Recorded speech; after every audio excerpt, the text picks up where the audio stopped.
하나님 말씀은 느헤미야 4장 13절 14절 말씀입니다.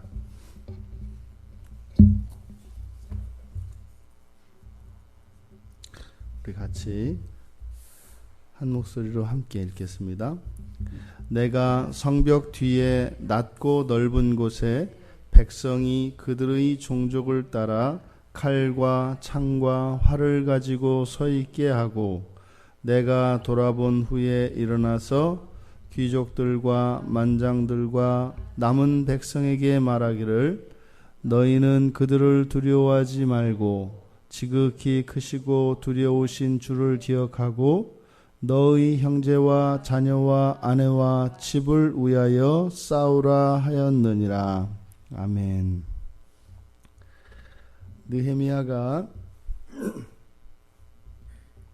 느헤미야의 대처, 그리고 느헤미야가 이스라엘 백성들, 유다 백성들을 격려하고 있는 장면입니다. 지금 느헤미야가 이렇게 대처하고 있는 이것만으로도 이미 원수들의 그러한 급습의 실패를 의미하는 것이지요. 왜냐하면 이들이 들어와서 그들 가운데로 들어와서 죽이고 성벽 공사를 중단시킨다 할지라도 유다 사람들은 알지 못할 것이다. 그래서 그들 모르는 사이에, 그러니까 유다 백성들이 모르는 사이에 들어와서 공격하려고 하였던 그들의 시도는 이미 이것으로 실패한 것으로 나타납니다. 그런데 느헤미야가 대비한 것을 보면 백성들을 각 종족별로 칼과 창과 활로 무장시켰다고 합니다. 경무장이지요. 가벼운 무장이죠. 그러니까 칼, 창, 활, 이것은 아주 기본적인 무기에 불과합니다. 그러니까 이 유다 백성들이 가지고 있는 무기라야 보잘것없는 것임에 틀림없습니다. 또 이들의 수가 많지 않은 것이죠. 왜냐하면 앞에서 말씀드린 바와 같이 우리와 유다 백성들, 유다인들로 나뉘어져서 이 공동체가 한 마음이 되어서 이 성벽 공사에 참여하고 있냐면 그렇지 않단 말이에요. 일부는 이미 이곳 성에서 빠져나가서 자신들의 거처, 원수들 근처에서 안주하고 있다 이 말입니다. 자신들의 안전을 도모하기 위해서 빠져나가 있는 거죠. 그러니까 전체도 아니고 소수의 사람들입니다. 그리고 이들의 무장도 그렇게 보잘것없는 것이었습니다. 그러함에도 불구하고 백성들을 각 종족별로, 다시 말해서 모두 참여하였다는 겁니다. 소수이지만 그 안에 성벽을 재건하기 위하여 참여한 가족들 모두 참여했다는 겁니다. 그런데 이들이 배치된 지역은 성벽의 낮고 넓은 곳이라고 이야기를 하고 있습니다. 그러니까 성벽도 어느 곳은 실제로 이 동쪽 같은 경우에는 깎아지르는 듯한 낭떠러지가 있기 때문에 접근하기가 어렵죠. 그래서 예루살렘 이 성전의 대체적인 구조는 동서남쪽은 공격하기가 어려운 구조로 되어 있습니다. 그리고 유일하게 북쪽이 취약하게 되어 있죠. 그래서 북쪽으로부터 이렇게 공격을 받게끔 되어 있습니다. 지리적으로. 자, 그런데 모두 무장하고 이들이 지금 성벽을 쌓아가는 원칙이 뭐냐면 각 지파별, 각 종족별로, 각 가문별로 이게 할당량이 있다 이 말이죠. 그래서 자기 집 앞에 있는 그 성벽들을 쌓아가고 있는데 지금 모두 무장하였지만 이들이 배치된 것은 취약한 지역이에요. 그러니까 적들의 공격에 대비하기 위하여 배치되어진 것은 지역을 초월하고 있습니다. 할당 지역을 초월하고 있다 이 말이에요. 그러니까 모든 종족이 무장을 하였지만 방어를 위해서는 내 집 앞은 내가 지키고 이런 개념이 아니라 이 방어를 위해서는 취약한 지역으로 배치되었다 이 말입니다. 그리고 난 후에 느헤미야가 돌아본 후 일어나서 귀족들과 민장들 그리고 남은 백성들에게 격려하며 사기를 진작시킵니다. 그러니까 보잘것없는 무기를 가지고 소수의 사람들이 하지만 모두가 다 일심동체가 되어 한 마음으로 수비 방어 태세를 갖추고 있습니다. 그들을 향해서 느헤미야가 격려하는데 너희는 그들을 두려워하지 말고 이스라엘 백성들 여호와 하나님의 선민의식을 가지고 있는 이 유대 사람들의 머리에 골수에 박혀있는 생각입니다. 두려워하지 말라. 겁낼 것 없다. 이것은 어떤 상황 속에서도 이 유다 백성들, 이스라엘 백성들의 그 마음과 정신에서는 빼앗을 수 없는 것이었어요. 67년인가요? 그 유명한 이스라엘이 48년도에 독립하고 나서 6.1 전쟁이 있었단 말이에요. 한 주먹거리도 안 되는 거였거든요. 그런데 사우디를 비롯한 아랍 연맹군이 못 이겨요. 실제로 그때 그 6.1 전쟁에 있었던 일들에 대한 여러 가지 신비스러운 이야기들이 많거든요. 아랍군이요, 구약에 있었던 일들이 많이 일어났다고 합니다. 그러니까 아랍이 동맹군이 이스라엘을 공격하러 왔는데 이 아랍 동맹군이 이제 내일 아침이면 완전히 이제 전멸시킬 수 있었다고 합니다. 그런데 그날 저녁에요, 저쪽에서 어마어마한 탱크 군단 소리가 들려와서 이 탱크 소리가 너무 커서 그 아랍 연합군이 겁을 먹고요, 그대로 도망가 버렸어요. 실제로. 그때 당시에 있었던 일들을 증거하는 그 일들이 있거든요. 그러니까 이런 일들이, 그러니까 말도 안 되는 일들이, 그러니까 그때 전력을 비교해봐도 절대 이스라엘이 화력에 있어서 우월했거나 군사의 수에 있어서는 턱없이 모자랐었고요. 그런데 이런 일들이 있었습니다. 그런데 이거는 새삼스러운 일이 아니라 구약 성경과 이스라엘 전체의 역사 속에서 보면 이런 일들이 많이 일어납니다. 그 대표적인 사례가 출애굽기 14장에 보면 14장 13절과 14절에 보면 모세가 이스라엘 백성들을 이끌고 이제는 홍해 쪽으로 나오지 않습니까? 앞에는 홍해가 놓여 있습니다. 그런데 바로의 마음이 변해서 어떻게 해요? 병거를 이끌고 이제 이들을 추격하여서 다시 죽이기 위해서 옵니다. 진퇴양난의 국면에 처했죠. 더 이상 이제는 물러설 것도 없고, 그리고 비무장 상태였고, 그때 모세가 이스라엘 백성들에게 동일한 얘기를 합니다. 너희는 두려워하지 말라. 가만히 서서 여호와께서 오늘 너희를 위하여 행하시는 구원을 보라. 여호와께서 너희를 위하여 싸우시리니 너희는 가만히 있을지리나.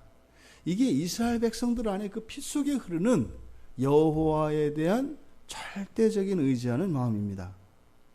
지금 느헤미야도 위기 상황 속에서 백성들을 두려워하지 말라라고 하는 것은 공언이 아닙니다. 이거는 이미 이들의 역사 속에 경험되어진 바이기 때문에 이것은 이스라엘 백성들에게 큰 힘이 되는 것입니다. 그러니까 두려워하지 말 것에 대해서 성경에서는 많이 이야기를 합니다.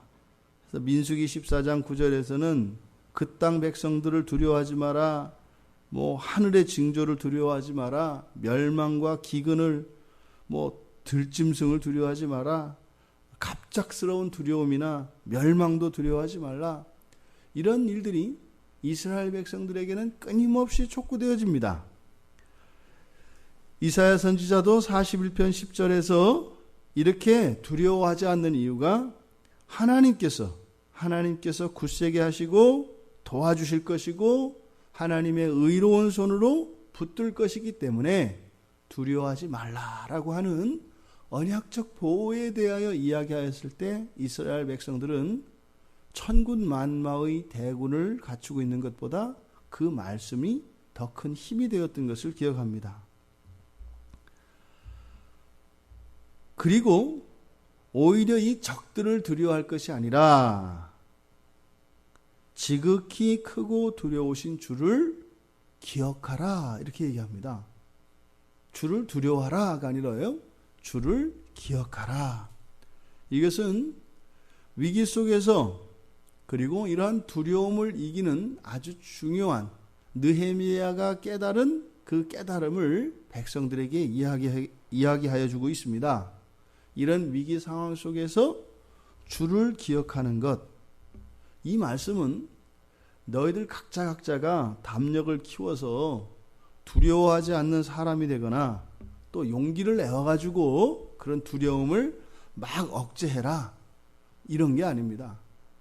우리가 흔히 이런 경우 그러면 사람들을 변화시켜서 그래서 내가 그런 두려움을 이길 수 있는, 극복할 수 있는 사람이 되어서 그것을 이기려고 하는 이런 생각을 가집니다. 그런데 그렇게 하면 어떻게 돼요? 결국에는 자책하게 됩니다. 사람은 다 한계가 있어서 넘길 수 있는, 그리고 견딜 수 있는, 극복할 수 있는 한계가 있거든요. 그러니까 자기가 감당할 만한 것은 감당하겠습니다만 도저히 감당할 수 없는 한계 상황에 부딪히게 되면 자책하게 돼 있어요. 그러니까 지금 느헤미야가 이야기하는 것은 그것이 아닙니다. 또 반대로 이런 것도 있겠죠. 사고를, 이 낙관적인 사고를 가져서, 긍정적인 사고를 가져서 뭐 지금 일어나는 일 이것이 별게 아니다. 그래서 현재의 상황을 염려하지 않도록 마음을 평안히 가져라. 이런 거 아니죠. 여기서는 주를 기억하라고 이야기합니다. 이것은 여호와 하나님의 도우심을 신뢰하는 믿음을 이야기합니다. 믿음의 능력을 말하는 것이에요. 이 믿음은 심리적인 것도 아니고 내가 그것을 나의 능력으로 가져서 내가 그 믿음으로 무엇을 하는 것이 아니라 믿음 자체가 가지고 있는 믿음의 능력에 대해서 말하고 있다 이 말입니다. 이 믿음은 누구의 믿음일까요? 주님의 믿음입니다. 나의 믿음이 아니라 주님의 믿음입니다. 이것을 주를 기억하라 라고 이야기합니다. 이어서 너의 가족을 위해서 싸우라고 합니다. 이렇게 한계 상황에 부닥쳤을 때 그 두려움을 극복하는 두 번째 방법으로 가족을 위해 싸우라 라고 이야기하는데 이것은 바로 사랑의 능력을 말합니다. 가족은요, 지상에서 우리가 가지고 있는 가장 이 사랑을 극대화하고 또 어떤 상황 속에서도 흔들리지 않는 것이 가족에 대한 사랑입니다. 가족을 위해서 싸워라. 그러면 처자식들이 떠오르지 않겠어요? 그러니까 처자식들을 살리기 위해서 이들이 가진 이상의 힘을 발휘하게 됩니다. 그것은 단지 그 가족만을 의미하는 것이 아니라 가족을 통하여 그 사랑의 힘을 발휘할 수 있도록 느헤미야가 촉구하고 있는 것이죠. 그러니까 믿음은, 앞서서 이야기했던 믿음은 하나님의 우리들에 대한 그 사랑, 그것을 말한다면 여기서 말하는 가족들을 위해서 싸우라, 이것은 바로 하나님이 우리에게 주신 그 사랑을, 우리의 가족들이 바로 그 사랑을 불러일으키게 하는 촉매제의 역할을 하게 해서 하나님으로부터 받은 그 사랑을 가족에게 사랑을 흘려내 보내기 위하여 우리가 싸움에 임했을 때 한 개인이 가질 수 있는 역량은 몇 배로 배가 되어진다는 것을 말하고 있는 것입니다. 실제로 이것은 우리의 옛날의 삶을 돌아보아도 알아요. 옛날 그 할머니들이 하던 얘기 많이 있어요. 뭐 이제 아이들 뭐 자녀 몇 두셨어요? 이렇게 하면 옛날에 할머니들이 딱 나오는 시나리오가, 레파토리가 있어요. 아휴, 내가 애들만 없었어도 진작에 집 나갔을 건데 뭐 8남매 뒀어. 뭐 이렇게 나오거든요. 이게 실제거든요. 그 자녀들이 아니었더라면 견딜 수 없는 그 상황 속에서 견디게 하는 초인적인 힘이 우리 안에서 나옵니다. 그것은 뭐냐면 바로 사랑의 힘이에요. 사랑의 힘. 오늘 느헤미야는 이런 위기 속에서 이 한계 상황을 어떻게 극복할 것인가, 믿음의 능력과 사랑의 능력을 이야기하고 있습니다. 우리가 위기에 대응하는 방식을 오늘 말씀을 통해서 교훈을 얻을 수가 있습니다. 적들의 공격에 대비해야 합니다. 그런데 온 마음으로. 하지만 거기에서 우리의 힘과 능력은 중요하지 않습니다. 한 마음이 되어야 합니다. 또 두 번째로 믿음의 능력입니다. 우리를 향하신 하나님의 절대 변함이 없는 그 사랑을 의지하라는 것입니다. 이것이 믿음입니다. 그리고 세 번째로는 우리의 가족들, 늘 우리가 가족 이야기하면 혈연의 가족을 뛰어넘으라고 말씀을 드립니다. 영적인 가족도 포함하는 것입니다. 그래서 이 가족들 간의 이 사랑이 놀라운 힘을 발휘한다고 하는 이 느헤미야의 충고와 이 격려에 이 유다 백성들이 넉넉히 적들의 공격을 방어할 수 있을 것입니다.